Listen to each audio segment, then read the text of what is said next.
Today we're going to delve a little bit deeper into the central limit theorem by looking at an example in STATA.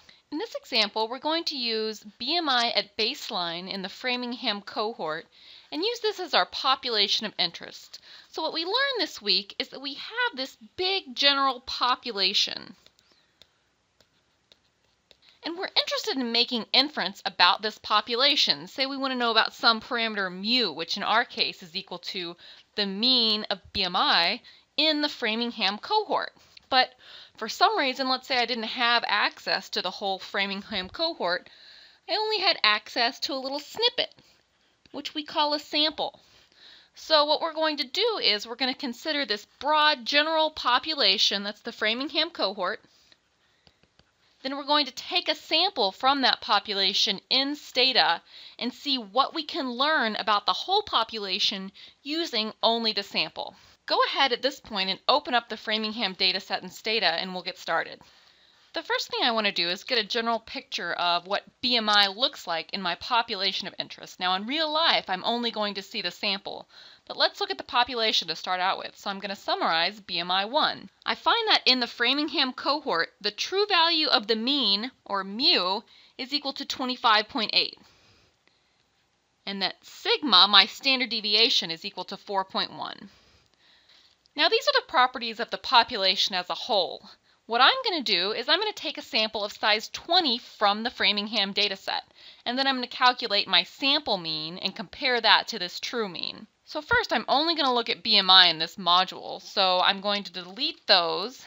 I'm going to delete the observations who have missing observations for BMI at baseline and restrict to the population of those who have non-missing observations. Next, I'm throwing out all the other variables in my data set other than BMI, just to keep it a little bit neater. Now I type preserve, and what that does is it tells STATA, keep a snapshot of the data that I have in memory right now.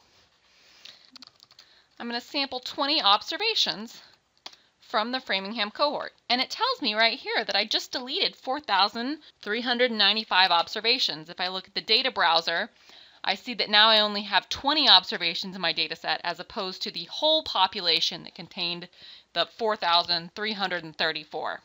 So within a sample of size 20, run the summarize command again. And you see that now, instead of a population mean, I've sampled from the true population and I can estimate my sample mean x bar. Now your sample mean is going to be different than my sample mean because we've taken a random sample. However, if you want to replicate the exact numbers that you see here, begin this module by using the command setSeed 2.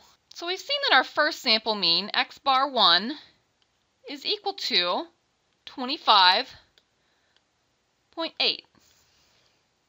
Or at least mine was. Now let's take a second sample. In order to take a second sample, we first need to restore the previous data set by typing restore. Again, type in preserve to have it make a snapshot of the whole data set that contains all 4,334 observations. And then sample again, sample another 20, type summarize BMI 1. So we see the sample mean x bar 1, and we have x bar 2. So I have two different sample means from two different samples from the Framingham population. Now in practice, would we expect to see some differences in these sample means? Yes, so it's very important to conceptualize the fact that x bar 1 and x bar 2, these are sample means and they are random variables themselves.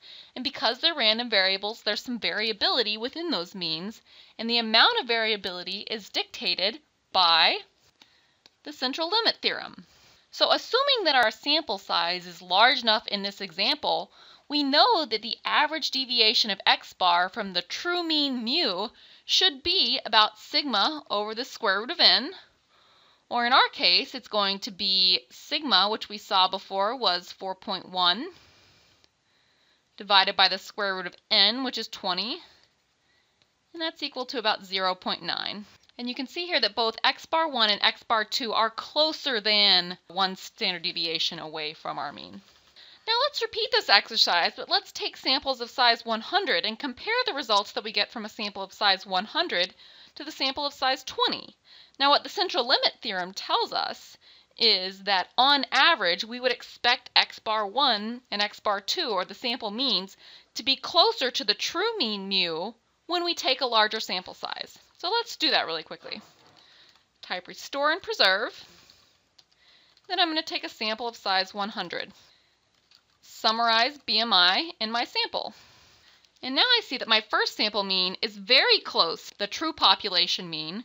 Recall that mu is equal to 25.8.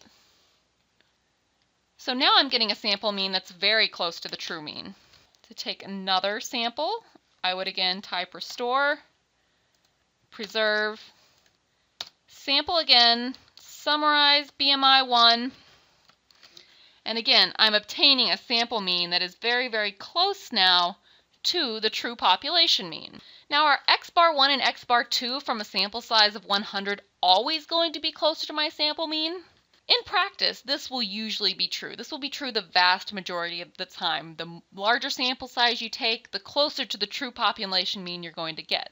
But remember that x bar is a random variable, and it follows a normal distribution. And remember that the shape of the normal distribution is such that even though we expect x bar to be somewhere in here close to our sample mean, we expect that x bar won't be too far away from the true population mean, there's a finite chance that we could land somewhere out in the tails even with a sample size of 100 and get a weird sample where we are far away from the sample mean. So that's the whole idea behind frequentist statistics, is that this idea of resampling, that there's this true population and we're only observing one snapshot of that population, and we have to use the central limit theorem to tell us where, on average, we would expect that observation, that sample mean that we observe, how close we expect it to be to the true mean. So the last thing that we're going to do in this lab exercise is we're going to look at a histogram of BMI and then look at a histogram of myocardial infarction at baseline. So load back in the original Framingham data set and make a histogram of BMI first. So we see our histogram of BMI. We have a relatively symmetric, relatively normal-looking, well-behaved distribution. Now make a histogram of myocardial infarction at baseline. It's PrevMI1. And myocardial infarction, that's a binary indicator. You either had the event or you didn't have the event. So, we can't draw this pretty little distribution that we saw for the BMI. In this case, we have this highly skewed distribution where most participants didn't have an MI, some did have an MI. So my question for you is, can I use the CLT, the central limit theorem? And the answer to this question is yes. You can always use the central limit theorem to characterize the distribution of your sample mean.